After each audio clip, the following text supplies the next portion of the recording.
आता हा वाडा मी सगळ्या खाली वर पाहिला आहे, वरपर्यंत मी जाऊन आलेलो आहे। ज्या पद्धतीने आर्किटेक्टनी डिझाईन केलेलं आहे, खूप समाधान वाटते की डिझाईन अत्यंत छान डिझाईन केलेलं आहे। आणि मला वाटतं की लवकरच डिसेंबर महिन्यापर्यंत या जानेवारी महिन्यापर्यंत हा वाडा पूर्ण होईल।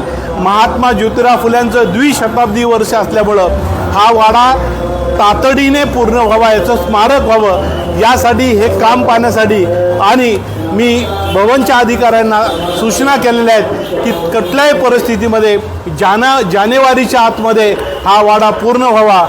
ज्या 1 तारखेला महात्मा फुलेंनी शाळा सुरू केली, पहिली शाळा सावित्रीबाईंनी, त्या दिवशी याचं उद्घाटन करता येईल का, हा प्रयत्न या ठिकाणी माझा असणार आहे। त्यामुळं पुणे महापालिकेचे सगळे पदाधिकारी आम्ही या वाड्याकडे लक्ष राहून आहे। लवकरच हा वाडा आता पूर्ण होईल असं अधिकाऱ्यांनी, आर्किटेक्टनी, ठेकेदारांनी सांगितलेलं आहे। पुणेकरांना आणि भारतीयांना ही भारतातली पहिली मुलीची शाळा अत्याधुनिक पद्धतीने, आगळ्या वेगळ्या पद्धतीने हा वाडा उभा राहताना दिसणार आहे। मी पुन्हा एकदा या वाड्याच्या आंदोलनामध्ये ज्या कार्यकर्त्यांनी, ज्या मुलींनी, ज्या संघटनांनी संघर्ष केले, आंदोलन केले, त्या सर्वांचं मी मनापासून अभिनंदन करेन की तुमच्या आंदोलनामुळं, तुमच्या संघर्षामुळं, मी केलेल्या संघर्षामुळं हा वाडा आज उभा राहताना दिसत आहे। याच्यासारखा दुसरा आनंद आयुष्यात दुसरा कुठला नसणार आहे। मिनी केलेलं आंदोलन आणि त्यातून उभा राहणारा वाडा हे पाहिल्यानंतर खूप समाधान वाटतंय।